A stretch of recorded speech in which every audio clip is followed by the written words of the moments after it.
আসসালামু আলাইকুম, স্বাগতম নিউজ দর্পণ সংবাদে। আমি মোহাম্মদ জাকারিয়া আজকের সব আন্তর্জাতিক খবর নিয়ে হাজির হয়েছি। শুরুতেই জানিয়ে দিব সংবাদ শিরোনাম, তারপর বিস্তারিত। ভারী অস্ত্র নিয়ে এগোচ্ছে যুক্তরাষ্ট্র। ছোট হামলা হলেও সর্বাত্মক যুদ্ধ চালাবে ইরান।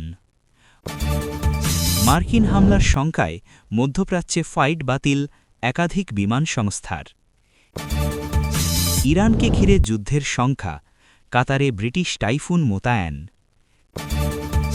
ত্রিপক্ষীয় আলোচনার মধ্যেই ব্যাপক ড্রোন ও ক্ষেপণাস্ত্র ছুড়ল রাশিয়া। দুর্ভিক্ষের ঝুঁকিতে ইয়েমেনের লাখ লাখ মানুষ। আসসালামু আলাইকুম, স্বাগতম জানাচ্ছি নিউজ দর্পণ সংবাদে। আমি মোহাম্মদ জাকারিয়া। এতক্ষণ শুনছিলেন সংবাদ শিরোনাম, এবার বিস্তারিত।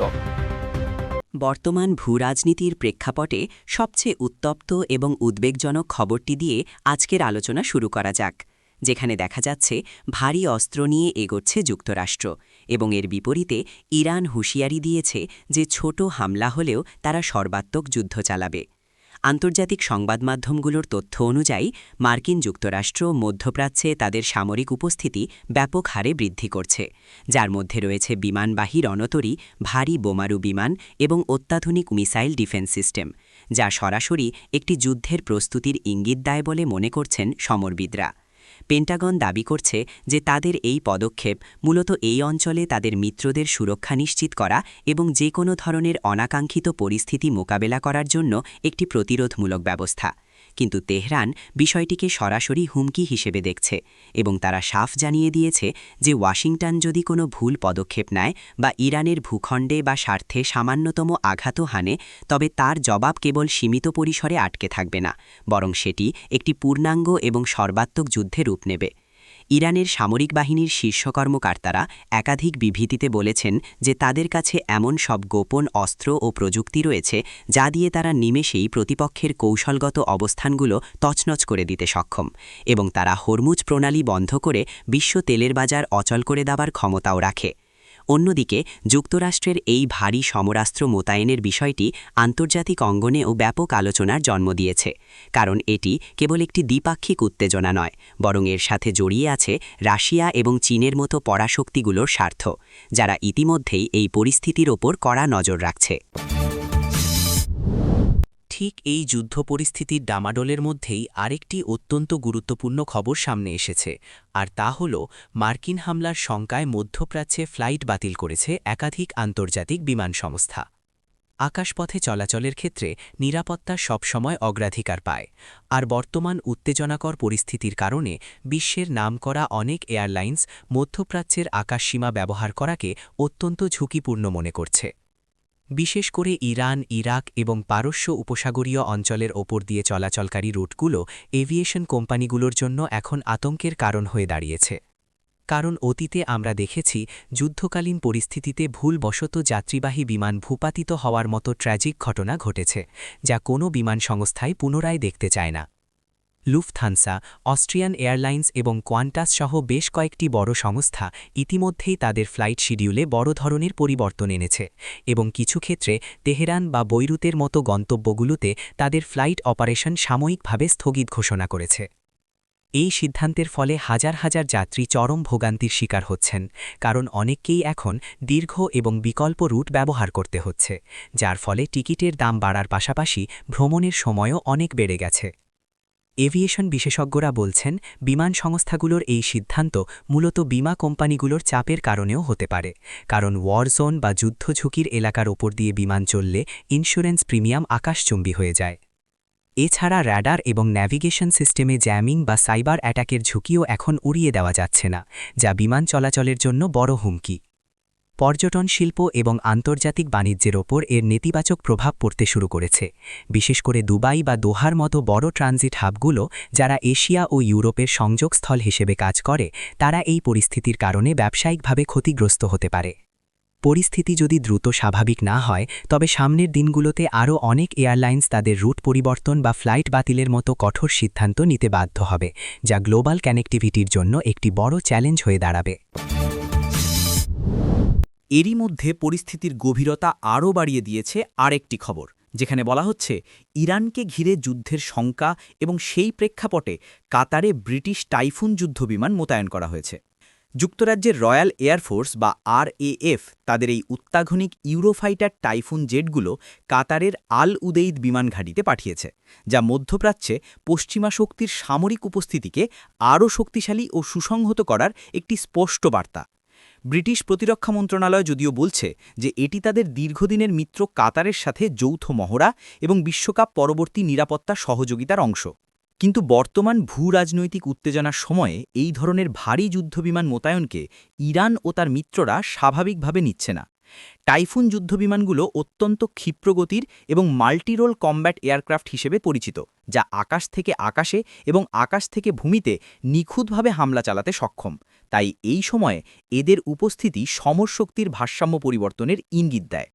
বিশ্লেষকরা বলছেন ব্রিটেন এখানে যুক্তরাষ্ট্রের সাথে কাঁধ মিলিয়ে একটি যৌথ কোয়ালিশন ফোর্সের শক্তি বৃদ্ধি করছে, যাতে করে প্রয়োজনে ইরান বা অন্য কোনো হুমকি মোকাবেলা করা সহজ হয়। কাতারের ভৌগোলিক অবস্থান পারস্য উপসাগরের ঠিক মাঝখানে হওয়ায় সেখান থেকে ইরানের যে কোনো মুভমেন্ট ট্র্যাক করা এবং দ্রুত রেসপন্স করা কৌশলগতভাবে অনেক সুবিধাজনক। এছাড়া এই মোতায়েনের মাধ্যমে যুক্তরাজ্য মধ্যপ্রাচ্যের নিরাপত্তা ব্যবস্থায় তাদের সক্রিয় অংশগ্রহণের কথা পুনরায় জানান দিল, যা আঞ্চলিক রাজনীতির সমীকরণে নতুন মাত্রা যোগ করেছে।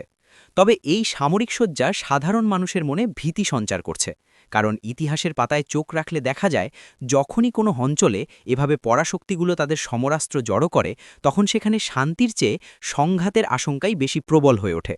দর্শক, আপনারা যারা আমাদের ভিডিও নিয়মিত দেখেন তারা নিশ্চয়ই জানেন আমরা সবসময় নিরপেক্ষ বিশ্লেষণ তুলে ধরার চেষ্টা করি। তাই ভিডিওটিতে একটি লাইক দিয়ে আমাদের উৎসাহিত করবেন এবং চ্যানেলটি সাবস্ক্রাইব করে আমাদের পরিবারের অংশ হয়ে যাবেন।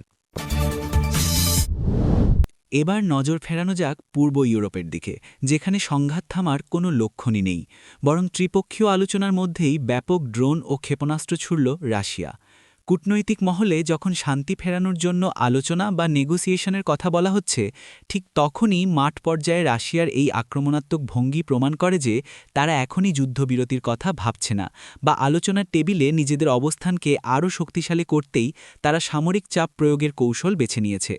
ইউক্রেনের বিভিন্ন গুরুত্বপূর্ণ শহর এবং অবকাঠামো লক্ষ্য করে ঝাঁকে ঝাঁকে ড্রোন এবং ক্রুজ মিসাইল নিক্ষেপ করা হয়েছে, যার ফলে বিদ্যুৎ কেন্দ্র, পানির লাইন এবং আবাসিক ভবনগুলো ব্যাপক ক্ষতির মুখে পড়েছে।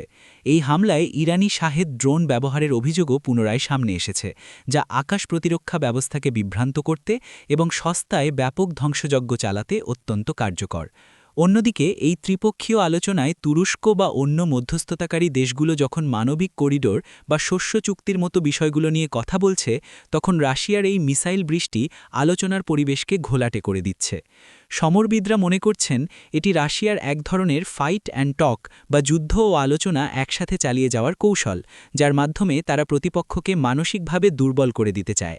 স্থানীয়রা বলছেন সাইরেনের শব্দ আর বিস্ফোরণের আতঙ্কে তাদের জীবন এখন দুর্বিষহ, অথচ বিশ্ব নেতারা কনফারেন্স রুমে বসে সমাধানের পথ খুঁজছেন, যা বাস্তবের সাথে অনেকটাই সাংঘর্ষিক। এই হামলার পর পশ্চিমা বিশ্ব ইউক্রেনকে আরও উন্নত এয়ার ডিফেন্স সিস্টেম দেওয়ার প্রতিশ্রুতি পুনর্ব্যক্ত করেছে, যা সংঘাতকে আরও দীর্ঘমেয়াদী করতে পারে। যুদ্ধের এই দ্বিমুখী নীতি, একদিকে আলোচনার নাটক এবং অন্যদিকে ধ্বংসলীলা, সাধারণ মানুষের জানমালের নিরাপত্তাকে সবচেয়ে বেশি হুমকির মুখে ফেলছে। সর্বশেষ যে বিষয়টি নিয়ে আলোচনা করব তা অত্যন্ত হৃদয় বিদারক এবং মানবিক বিপর্যয়ের এক চরম উদাহরণ, আর তা হল দুর্ভিক্ষের ঝুঁকিতে ইয়েমেনের লাখ লাখ মানুষ।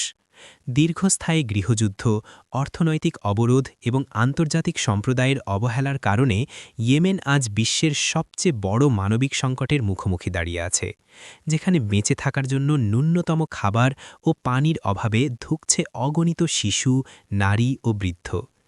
জাতিসংঘের বিশ্ব খাদ্য কর্মসূচি বা WFP বারবার সতর্ক করে বলছে যে এখনই যদি জরুরি ভিত্তিতে এবং বড় পরিসরে ত্রাণ সহায়তা না পৌঁছানো হয়, তবে আমরা আধুনিক ইতিহাসের অন্যতম ভয়াবহ দুর্ভিক্ষ দেখতে পাব।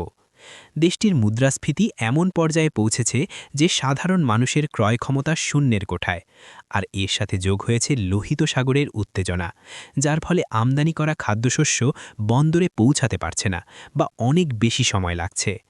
হাসপাতালগুলোতে অপুষ্টিতে ভোগা শিশুদের যে ছবিগুলো সামনে আসছে, তা যে কোনো বিবেকবান মানুষকে নাড়িয়ে দেওয়ার জন্য যথেষ্ট, যেখানে দেখা যাচ্ছে হাড় জিরজিরে শরীরের শিশুরা একটু দুধের জন্য কান্না করার শক্তিটুকুও হারিয়ে ফেলেছে। আন্তর্জাতিক দাতা সংস্থাগুলো বলছে ইউক্রেন বা গাজার সংকটের কারণে ইয়েমেনের দিকে বিশ্বের নজর কিছুটা কমে গেছে, আর এই সুযোগে সেখানে মানবিক বিপর্যয় আরও ঘনীভূত হচ্ছে। ইয়েমেনের অবকাঠামো ধ্বংস হয়ে যাওয়ায় ত্রাণ পৌঁছানো লজিস্টিক্যালি অনেক কঠিন হয়ে পড়েছে। তার উপর বিবদমান পক্ষগুলোর সংঘাত ত্রাণকর্মীদের নিরাপত্তাকেও বিঘ্নিত করছে। এই পরিস্থিতি থেকে উত্তরণের জন্য কেবল ত্রাণ নয়, বরং একটি স্থায়ী যুদ্ধবিরতি এবং অর্থনৈতিক পুনর্বাসন প্রয়োজন, যা ছাড়া ইয়েমেনের লাখ লাখ মানুষকে মৃত্যুর মুখ থেকে ফিরিয়ে আনা অসম্ভব। দর্শক, এতক্ষণ আমরা বিশ্বের বিভিন্ন প্রান্তের গুরুত্বপূর্ণ ও বিশ্লেষণধর্মী খবরগুলো আপনাদের সামনে তুলে ধরলাম। আশা করি আজকের এই বিস্তারিত আলোচনা আপনাদের ভালো লেগেছে। পরবর্তী ভিডিওতে আমরা আরও নতুন এবং গুরুত্বপূর্ণ আপডেট নিয়ে আসব, তাই আমাদের সাথেই থাকুন। ভিডিওটি ভালো লাগলে বন্ধুদের সাথে শেয়ার করুন। ধন্যবাদ সবাইকে। দেখা হবে আগামী ভিডিওতে।